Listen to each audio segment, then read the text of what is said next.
আপনি যদি একজন ইউটিউবার হয়ে থাকেন বা আপনার যদি ইউটিউবে কোনো চ্যানেল থাকে, তাহলে আপনার অবশ্যই কপিরাইট স্ট্রাইক এর ব্যাপারে জানা প্রয়োজন। কারণ যদি আপনি কপিরাইট স্ট্রাইক এর ব্যাপারে না জানেন, তাহলে আপনার ইউটিউব চ্যানেলটি যে কোনো সময় ডিলিট হয়ে যেতে পারে। তা চিন্তা নেওয়ার কোনো প্রয়োজন নেই, কারণ আজকের এই ভিডিওর মাধ্যমে আপনি শিখতে পারবেন যে আসলে কপিরাইট স্ট্রাইক কি, প্রথম কপিরাইট স্ট্রাইক আসলে আপনার চ্যানেলের কি ক্ষতি হয়, এবং দ্বিতীয় কপিরাইট আসলে আপনার চ্যানেলের কি ক্ষতি হয়, এবং তৃতীয় কপিরাইট স্ট্রাইক চলে আসলে আপনার করণীয় কি। হাতে সময় এবং মনের ধৈর্য সহকারে ভিডিওটি স্কিপ না করে সম্পূর্ণ দেখবেন।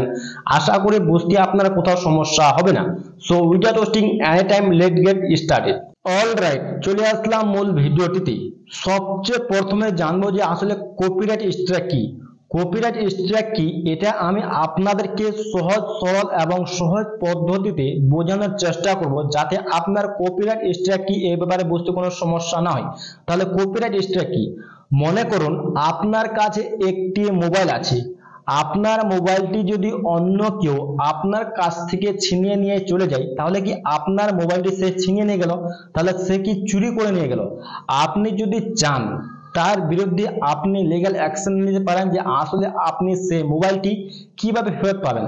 তো সেরকম ইউটিউবে কি আপনি মনে করুন কোনো ইউটিউবারের ভিডিও ডাউনলোড করে আপনি আপনার ইউটিউব চ্যানেল যদি ব্যবহার করেন, সেই ইউটিউবারের পারমিশন ছাড়া, যেরকম আপনার মোবাইলটা নিয়ে গেল, সেরকম কোনো ইউটিউবারের পারমিশন ছাড়া আপনি যদি সেই ইউটিউবারের ফটো, ভিডিও, মিউজিক ইত্যাদি আপনি যদি আপনার ইউটিউব চ্যানেলে ব্যবহার করেন, তাহলে আপনার ইউটিউব চ্যানেলে কপিরাইট চলে আসবে, এবং সেই ইউটিউবের কাছে আপিল করবে যে আমার এই ভিডিওটি বা এই ছবিটি বা এই মিউজিকটি অন্য কোনো ইউটিউবার ব্যবহার করছে। তাই সেই ইউটিউবের কাছে আপিল করবে।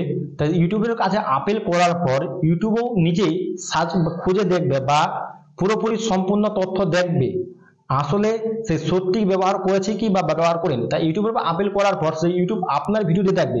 যদি আপনি সেই ইউটিউবারের ভিডিও আপলোড করে থাকেন, তাহলে ইউটিউব আপনাকে কপিরাইট দিয়ে দিবে। তো সেরকম এটাই হলো কপিরাইট। মনে করুন আবার কপিরাইট হলো একদম তিন প্রকার: copyright strike 1, copyright strike 2, copyright strike 3।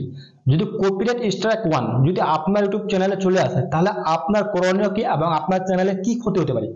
যদি আপনার ইউটিউব চ্যানেলে প্রথম কপিরাইট স্ট্রাইক চলে আসে, তাহলে আপনার চ্যানেলে কি ক্ষতি হয়? প্রথম কপিরাইট স্ট্রাইক চলে আসলে আপনার সেই কপিরাইট স্ট্রাইক 90 দিন থাকবে, মানে 3 মাস।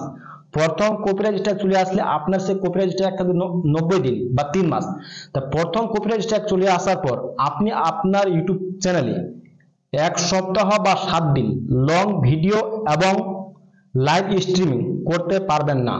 এবং সেই ইউটিউবার যদি চাই যদি আপনার ইউটিউব চ্যানেল মনিটাইজেশন করা থাকে, সে ব্লক করে দিতে পারে ইউটিউবের কাছে আপিল করে, বা সেই ভিডিওতে যদি কোনো উপার্জন হয়ে থাকে, সেই উপার্জন সেই ইউটিউবার পেয়ে যাবে।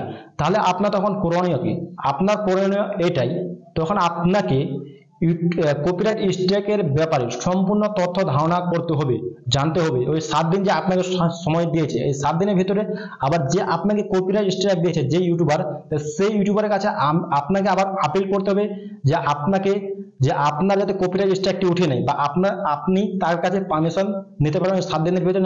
তখন যদি সে যদি পারমিশন না দেয়, তাহলে আপনার করণীয় কি? আপনার করণীয় এটাই, আপনার যে ভিডিওতে কপিরাইট স্ট্রাইক আছে সেই ভিডিওটি আপনাকে এডিট করতে হবে। চাইলে আপনি সেই ভিডিও ডিলিট করে দিতে পারেন। এইটা হলো প্রথম কপিরাইট স্ট্রাইক। তো প্রথম কপিরাইট স্ট্রাইক অ্যাক্টিভ থাকাকালীন যদি আপনার দ্বিতীয় কপিরাইট স্ট্রাইক চলে আসে, তখন আপনি কি করবেন? যদি আপনার দ্বিতীয় কপিরাইট স্ট্রাইক চলে আসে, আপনার করণীয় কি এবং আপনার কি ক্ষতি হতে পারে? আপনার কি ক্ষতি হতে পারে?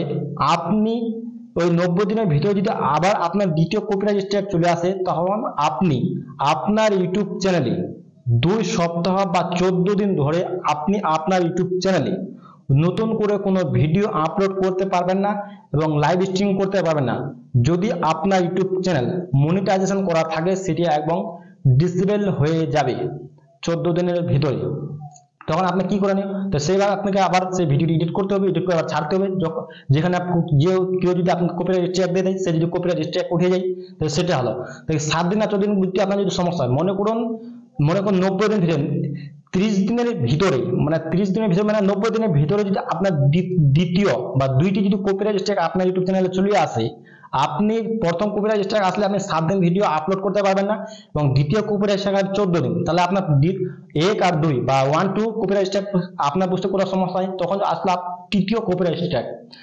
যদি আপনি 90 দিন এর ভিতরে বা 30 দিনের ভিতরে বা 30 মাসের ভিতরে যদি আপনার ইউটিউব চ্যানেলে 3টি কপিরাইট স্ট্রাইক অ্যাক্টিভ থাকে, তাহলে আপনার ইউটিউব চ্যানেলে subscriber, views, video, community post সবকিছু ইউটিউব একদম ইরেজার করে দিবে বা রিমুভ করে দিবে। কারণ আপনার ইউটিউব চ্যানেলে যদি তৃতীয় কপিরাইট স্ট্রাইক চলে আসে 90 দিনের ভিতরে, তাহলে ইউটিউব একদম ফাইনাল ডিসিশন নিয়ে নেবে, আপনার ইউটিউবটাকে একদমই টার্মিনেট করে দিবেন না। আপনার মনে এটা প্রশ্ন জাগতে পারে যে যখন যদি আমার বা আপনার ইউটিউব চ্যানেল ডিলিট করে দেবে, তখন আপনি এটা প্রশ্ন জাগতে পারে যে আমি ইউটিউবের কাছে আপিল করব যে আমার ইউটিউব চ্যানেলটি ফেরত পাবো। একদমই আপনি পারবেন না, কারণ ইউটিউব একদম সাফ বলে দিচ্ছে, 1টি 2টি 3টি যদি আপনি স্ট্রাইক খেয়ে যান 90 দিনের ভিতরে বা 30 দিনের ভিতরে, তাহলে আপনার ইউটিউব চ্যানেলটি একদম ফাইনাল ডিলিট করে দিবে, মুছে ফেলে দিতে পারে। তখন আপনার করণীয় কি, চাইলে আপনি নতুন করে আবার চ্যানেল তৈরি করতে পারেন। আবার হ্যাঁ, আবার সেই জিমেল দিয়ে আপনি আবার নতুন করে চ্যানেল তৈরি করতে পারবেন না, এবং যদি আপনার গুগলের ড্রাইভে ফটো থাকে সেই ফটো মুছে যায়। তাহলে কপিরাইট স্ট্রাইকের ব্যাপারে আপনার সম্পূর্ণ ধারণা হয়ে গেল। যদি আপনার কপিরাইট স্ট্রাইকের বুঝতে কোনো সমস্যা হয়ে থাকে, তাহলে অবশ্যই আপনি কমেন্ট করে জানাবেন। তা আপনি ভিডিওতে লাইক করবেন, শেয়ার করবেন এবং কমেন্ট করবেন। দেখা হচ্ছে নেক্সট ভিডিওতে। ধন্যবাদ।